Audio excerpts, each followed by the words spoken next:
Hey everyone, I'm Abbie, and I'm thrilled to introduce you to some of the most inspiring people I know. We're here to talk about the myth of warrior-style bravery and give you a different picture of what living a brave life really looks like. Are you ready? Let's get on with being brave.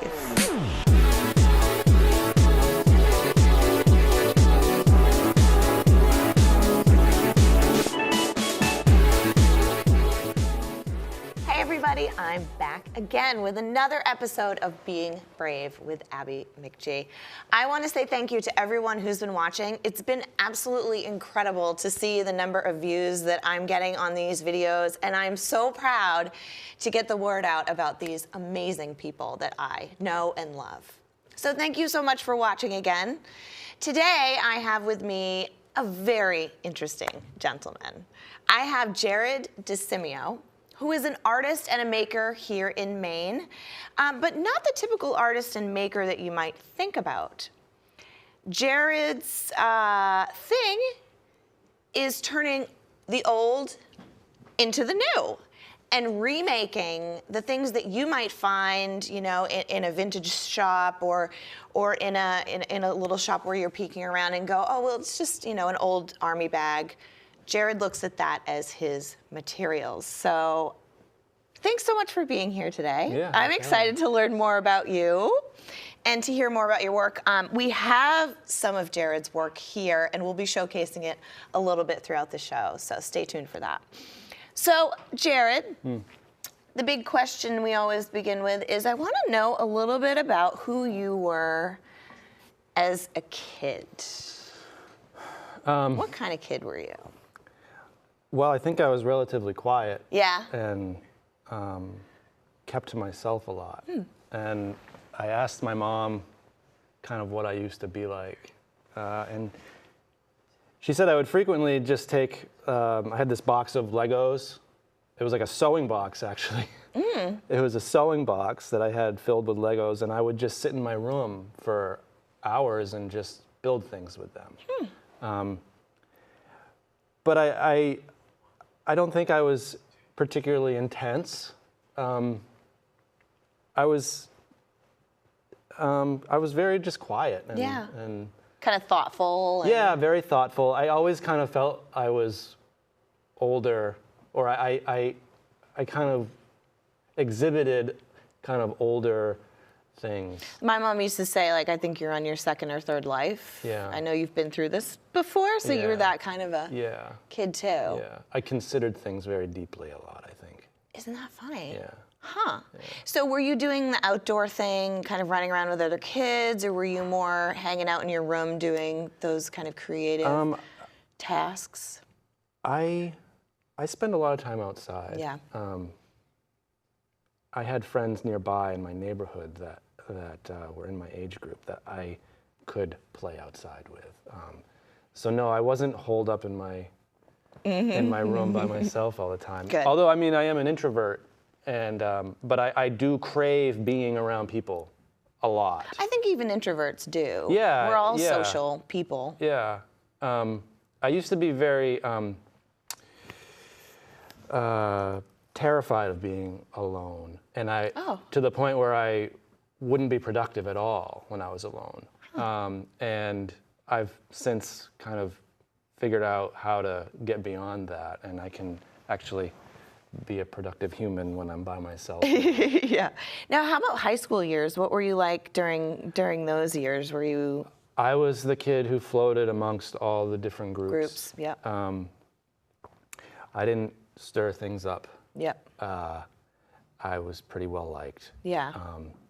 I didn't try very hard academically, although I could have, if I had tried hard, I could have been much more successful.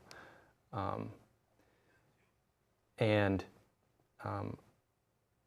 actually, in high school, the only real like art classes I took were crafts. It was a crafts course that we had at our school. A crafts Crafts, course? yeah, it was Oh, crafts. that's cool. And where did you go to high school, by the way? Belfast. In Belfast. Yeah. Okay, yeah. I had a really close relationship with my teacher, Charles Ham. and they only offered it 2 years. There was 2 crafts classes, and so I took it 3 years because I took crafts 2 twice. But even through that, I never even realized that I had any artistic ability, or that I was maybe even an artist. You know, I just did stuff, and I really responded to making things. Do you remember the time where you kind of went, okay, maybe I am an artist. I might be a maker. I don't remember like the exact moment, but you know, it was after college. It was after even exploring different like artistic endeavors. You know, I think once I started sewing is when I realized that I was an artist. Okay. Yeah. So when did you actually learn how to sew? Was it real young? No. Oh, okay. Well, I was picturing you at like 5 or 6. So my grandmother did teach me like how to cross stitch. I used to love to do that. Yep. And she was a big crafter, and she would cross stitch, and she would quilt, and she would crochet, and always doing stuff. And I know that I get that aesthetic and that desire to do that from experiencing that. Yeah, I mean, when I'm looking at your pieces even, I'm thinking, this looks like quilting. Right, I mean, these are all individual, I don't know, they're like 1.5 inch squares that I found in a bag. And they're old, it's all old fabric that somebody was prepping for probably making a quilt. Oh, wow. Yeah, I mean, it's just so, the technique that you have, you create yourself. I mean, there's no way that you could look up a pattern for doing this, or... Yeah, this piece here is just purely like me trying to express something. Look, I just love the asymmetry in it. It's so fantastic. And I wish you guys could feel it. It's so luxurious the way that it feels. This is really great. And so you do a lot of machine work as well as so this is all machine too. sewn. It's just top stitch. Yeah. You know, but they're overlapped, and there's a lot of them. Yeah, I was gonna say there's just hundreds, the whole top here. It's incredible. So I guess that brings me to, why are you doing this? I mean, this of all things, you're creating these one-of-a-kind pieces. And I also want to know a little bit about the hunting, because I'm a fashion hunter. Like, I love to go and dig through racks of clothes and find a piece that fits perfectly, or something I can take home and modify and make it my own. So I want to know a little bit about your process, but I also want to know kind of what's the big why? Like, what is it that does it for you with this stuff? I've recently kind of realized that this is kind of like my resistance. It's my I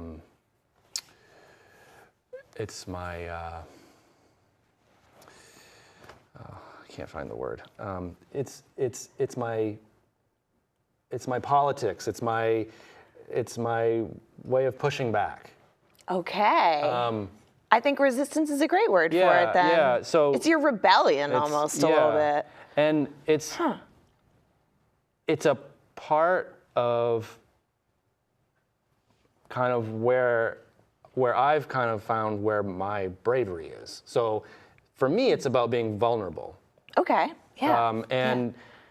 I used to be very guarded about my style and not push. And I work at a high school, and I got to this breaking point where I needed to start expressing myself in this way that I felt like I had to. And it was very hard going into a high school with that population and trying to be expressive with my style, because it's not expected. No.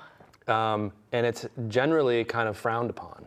And I got to that breaking point where I didn't care anymore. I don't care what you think. Like I think it's important to really express yourself and be you. And that's what we're supposed to be teaching these kids in the first place, Exactly, right? exactly. Is to find who they are and express that. And the population that I was working with, I felt like I really needed them to experience that. Yeah. I wanted them to feel vulnerable as well around me because I was not in their comfort zone, right? Yeah. And so through that, I've kind of more and more just been doing things that I feel viscerally about without apology because it's what feels right to me. And, you know, we throw away so much. And so much is discarded because it's you know, got a hole.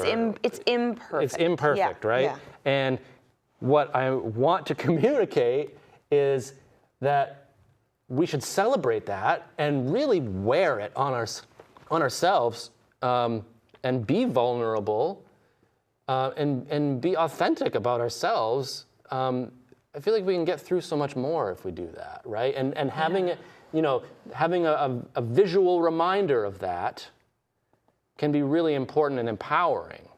That's so cool.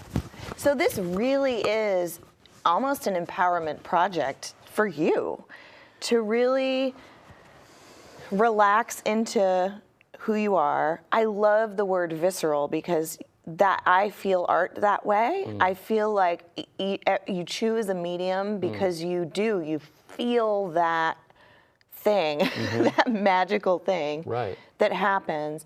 And I think that it's so interesting because sewing is typically such a feminine thing, right, that people do. But I keep hearing more and more about men who are getting into this industry and doing this industry and expressing themselves through this means. I have a son who's 11 who loves to sew. And I want him to know that this kind of stuff, this is amazing artwork. This isn't just, you know, stitching on a button or putting on a patch. This is, you wake up in the morning and this feels different than it did yesterday because of the work that you did on it. And I noticed that some of your pieces have this whimsical, kind of funny. You brought one piece that I was looking at in particular, and we'll make sure we get a close-up shot of this so you guys can see it. But it's got this.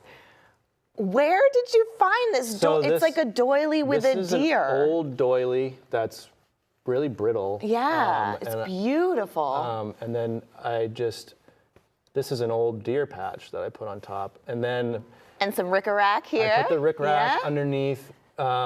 Clearly to look like, you know, a bloody mess. I don't know. Sometimes, I mean, like that was just a stream of consciousness. Like I was just like, okay, that's what it needs. It couldn't just be the patch on there. I needed to have some kind of three-dimensional thing. It's so cool. And just this little hole right here. The way that it's been stitched, the character that it has, and that would be enough to make somebody throw the jacket away. That hole would be enough to say, oh, send it to Goodwill, put it in the Goodwill pile. And I mean this. It's just incredible. This piece is it's a little political for me. Okay. It's a little kind of shot at. What's the DDD? It means destroy. And so there are these little political threads that kind of run through, pun intended. It's Can I look at the back of this one? I know that this one has a really cool back too. So. Oh wow! It looks like an upside down pine tree almost. Yeah, it is. So that's the silhouette of a eastern white pine. And it's wool in the middle. Main state tree. Yeah. So I stitched the design in and then cut out the canvas to reveal the wool liner from inside, and then stitched around it by hand to reinforce so it doesn't fray out. And Pinus strobus is the scientific name for eastern white pine. And the upside down is just because of kind of our upside down way of thinking about clothes and consuming and So stuff like cool. that. I love that. I just love that.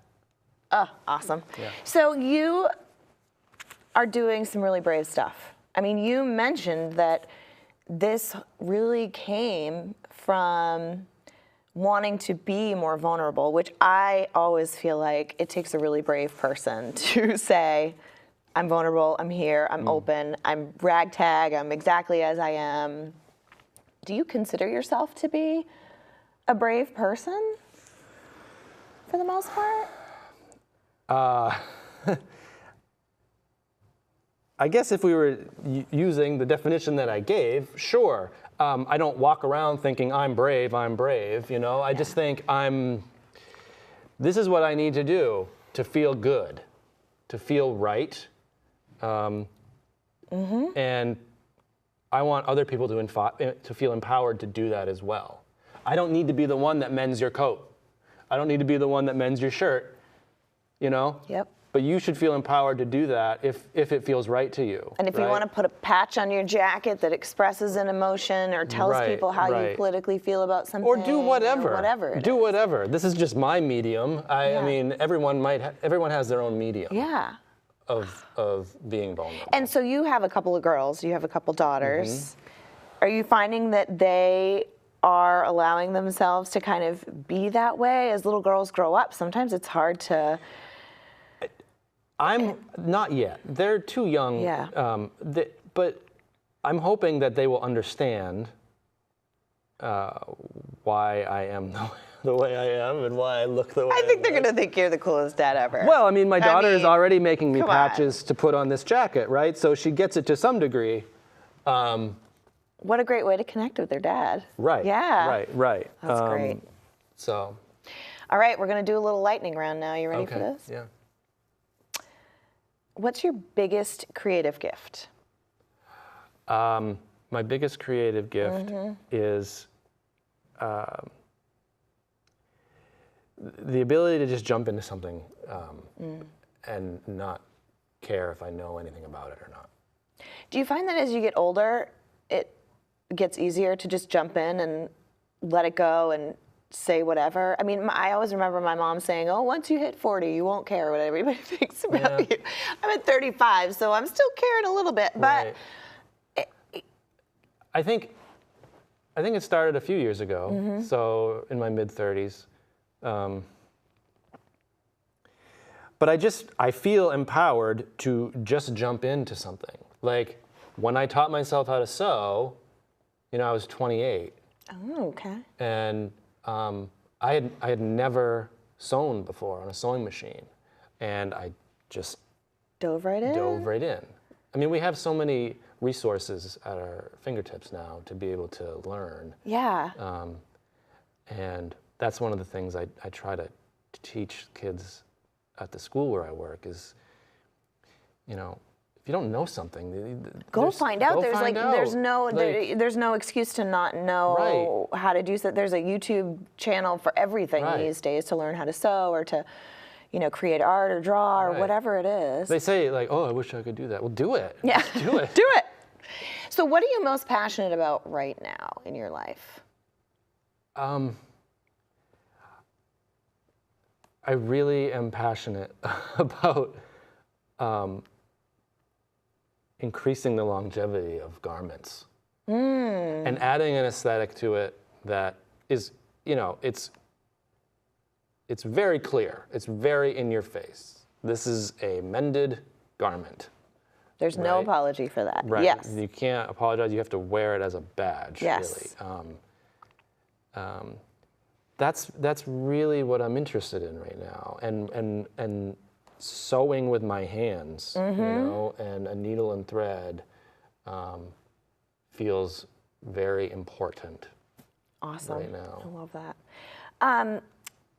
So if there was one thing that you haven't done yet that you would really love to do, what would that be?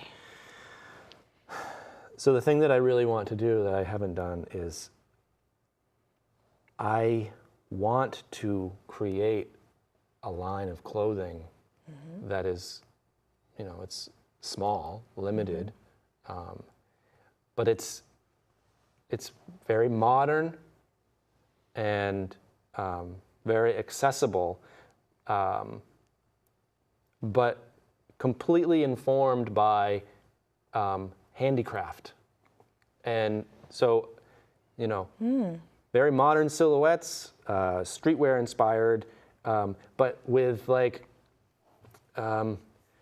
cross-stitch designs. I was going to say, like wacky patterns. Needlepoint and the doily idea. And weaving I love and all that that stuff. How, you know, I really want to create stuff that has that aesthetic. So to have that one solid line that's like the Jared DeSimio line, and it goes down the runway, Here's and 10, the flashing lights and that whole. Yeah. Oh, I love. Okay, well, keep me informed because I do love a good fashion show. Okay. So this can't all be easy. I mean, I picture myself sitting down to sew, and I love to sew, but the first time the sewing machine gets stuck and the bobbin goes spinning out, and that's what I think about as being like the dark times and being alone. And I know that with writing, with a lot of creative work, it's a lot of alone time, and it's a lot of doubting yourself and pushing yourself to keep going. So what really kind of keeps you going? Where do you find inspiration when you just don't want to sew that day, or you just don't know why you're doing what you're doing? Sometimes I wake up and go, what is this? What have I done? Yeah, that happens. It seems to happen in cycles. For me too. Same way, every 3 months. Yeah. Yep. I've gotten to the point where I say, give yourself a day and just don't think about it, and try not to reflect too much on it. And you know, my wife is my biggest cheerleader, and she always encourages me. And when I'm at that point where I think, you know, this doesn't matter and nobody cares, because let's be honest, we need outside input. And validation. Validation. Totally. And if people aren't buying things, then it must not have value, right? And that's what goes through your head. Yes. And she's always very good at being that kind of reasonable person with a reasonable outlook. Keeping you going and pushing you. Yeah. But you do give yourself that permission to take time off, to have the downtime, to have some white space, to just think about it. And then do you find that you kind of wake up and go, there it is? Like, yeah, usually the energy comes back? The energy comes back. Yeah. It always does. Because there's so many outside factors that can really just mess you up. Like the weather for me is very tough. Like when it's raining, I don't feel inspired, and I feel like I'm not doing anything right. You know, we can't discount our environment and how it affects us. It's very true. Yeah. It's very, very true. So this was not on my list of questions, but I want to know, where do you find kind of the raw materials generally? Like this jacket is an LL Bean jacket that's been blacked out, so I'm guessing that it came from Goodwill or Salvation Army or something like that. Yeah, this is a really nice one. That I probably got from Salvation Army. Yeah.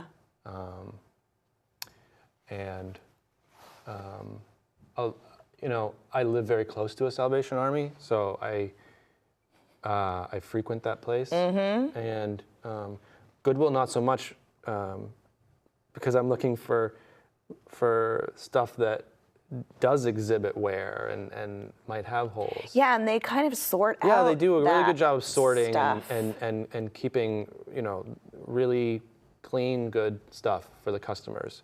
Yeah. At Salvation Army, I just I don't think there's as much of a sifting that goes on. I have that experience too. Yeah, I can find more stuff. Yeah, exactly. Totally okay it's with kind that. of more raw and authentic feeling anyway. Yeah. Do people ever bring you things and say, "Listen, this thing is messed up, give it the Jared sparkle. Yeah, people will gift me things, and people will ask me to mend their shirt or their pants for them, and that's something that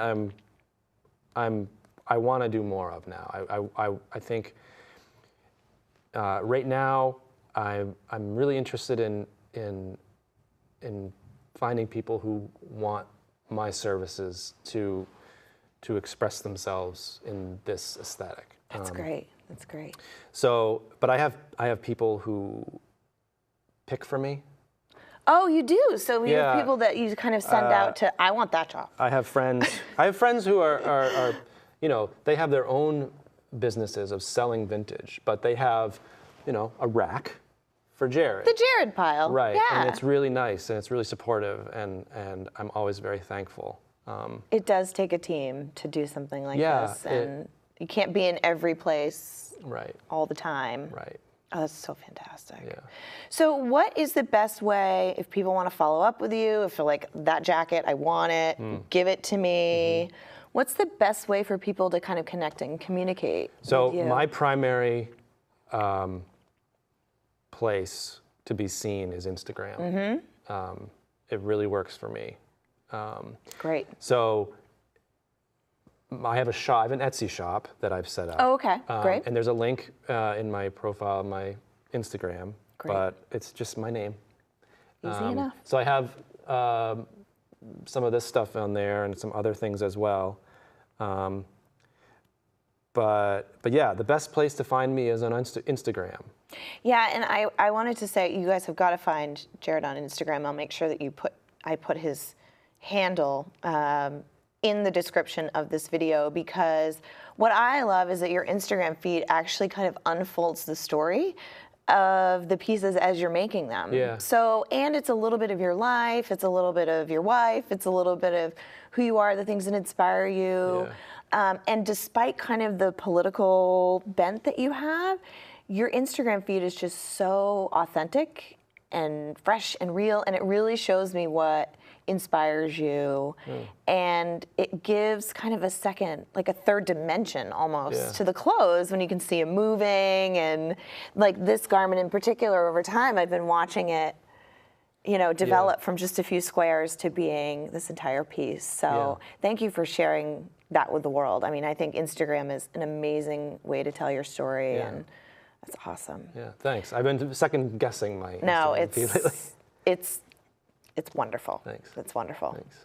Well, thank you so much for joining me I'm today. glad to talk about it. It was really fun. I would love somehow to be a part of getting your stuff out into the world in whatever way it is, be it wearing it or finding it for you or whatever. Thanks. So thank you so much for being on Absolutely. today. Everybody, I'll make sure that I connect you with Jared so you can find him, you can grab his clothes, you can pick his brain, ask him more questions. I'm sure he'll be happy to chat with you all. Thanks so much for joining today. We'll see you again on the next Being Brave with Abbie McG.